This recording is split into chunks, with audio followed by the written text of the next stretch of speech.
Yeah, so let's just take it a few deep breaths, settle down, settle in. If you like to do a little stretch, move your shoulders, neck, be my guest. It's end of the day, things have been happening.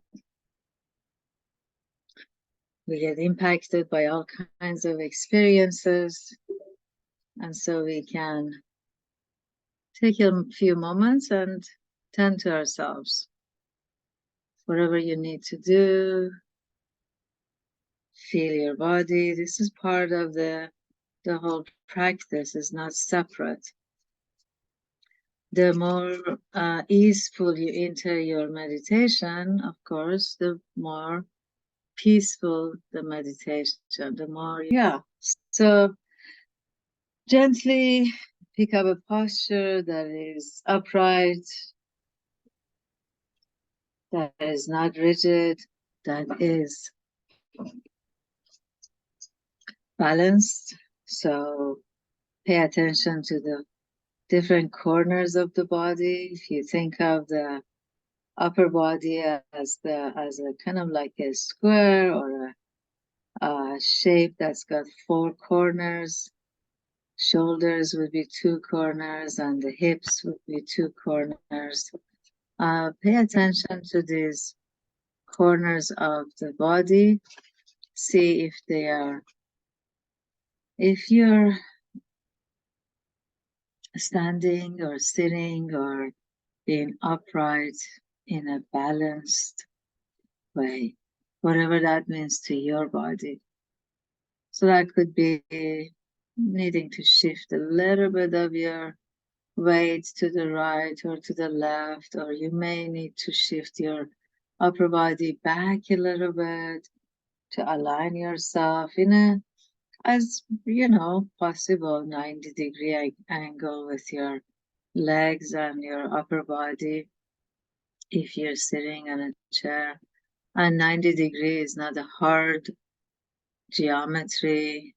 We are flexible bodies, so as best as possible, just feel your feet touching the ground, your ankles and feet forming a flexible 90-degree, and legs, as you scan your legs up towards the knees, see if you can make a flexible 90-degree angle there, and with knees towards the hips, that may be a little different angle, and then going up maybe a different angle. So realistically, keeping the body upright. Let's breathe out.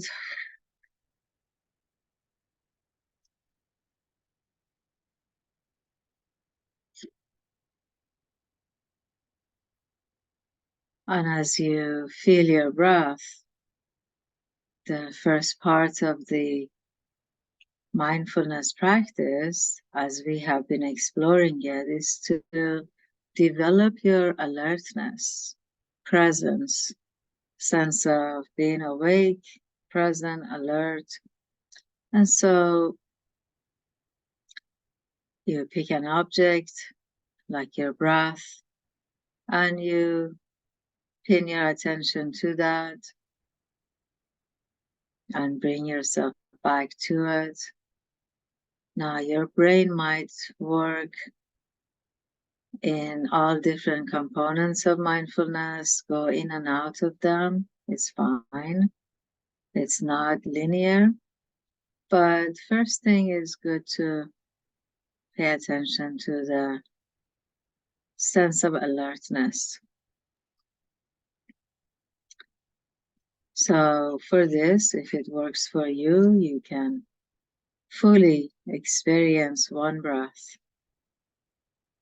One breath as it moves in through the nostrils, as it moves out through the nostrils.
And just that sense of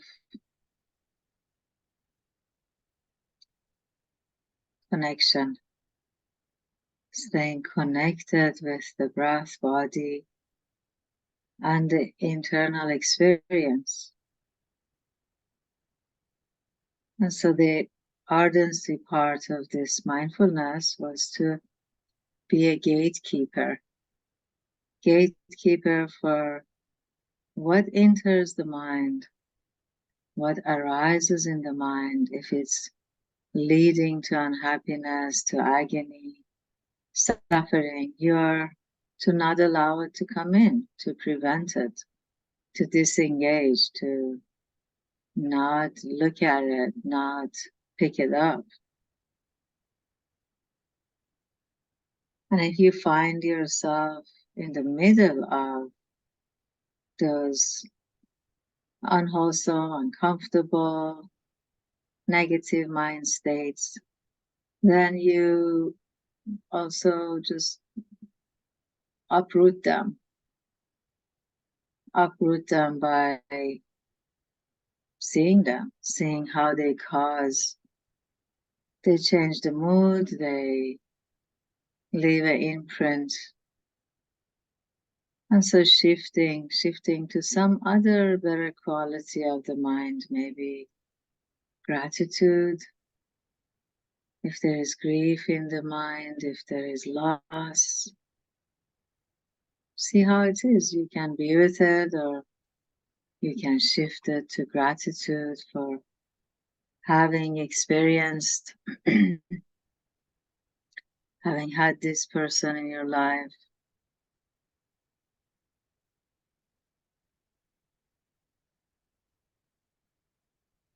And if that works, you can nourish that thought by keeping it alive, keeping it present.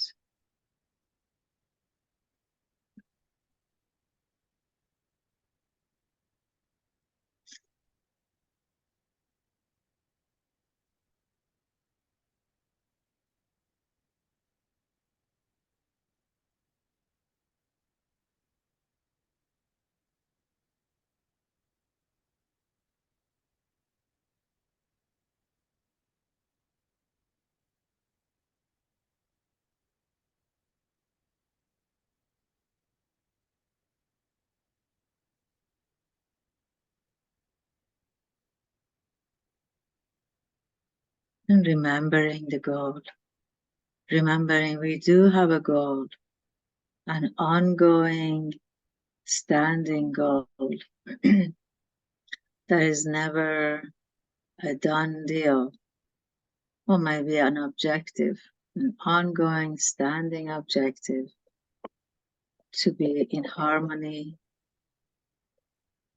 to be in a place where it's peaceful.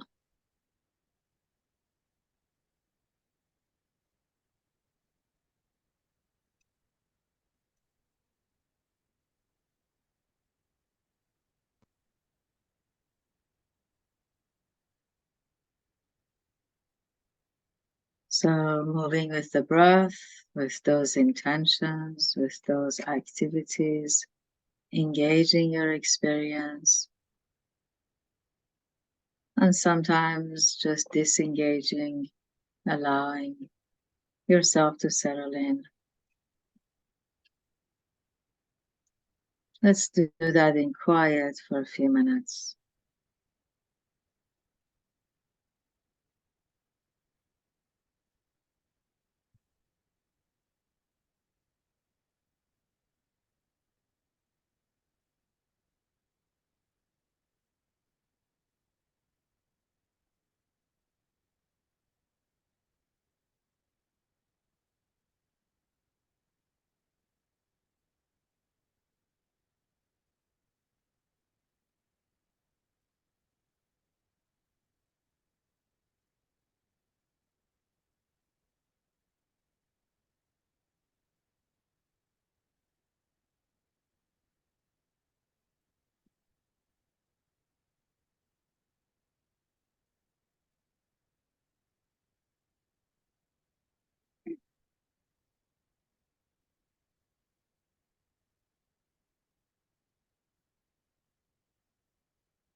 Just a few more minutes.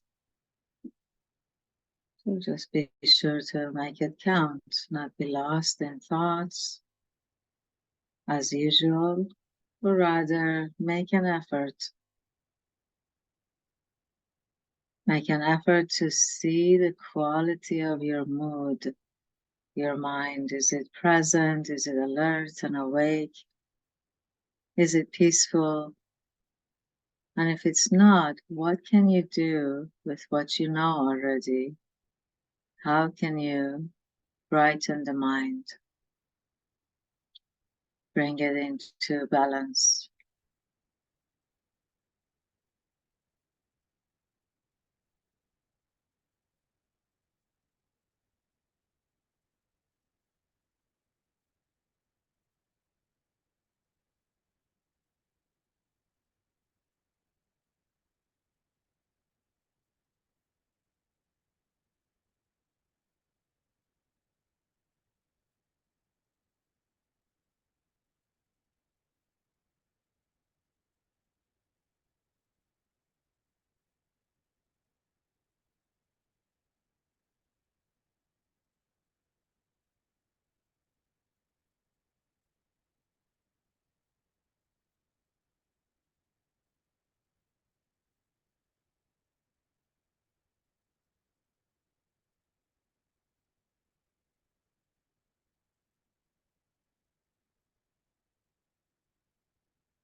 So let's take a couple of deep breaths. Slowly open your eyes, come back.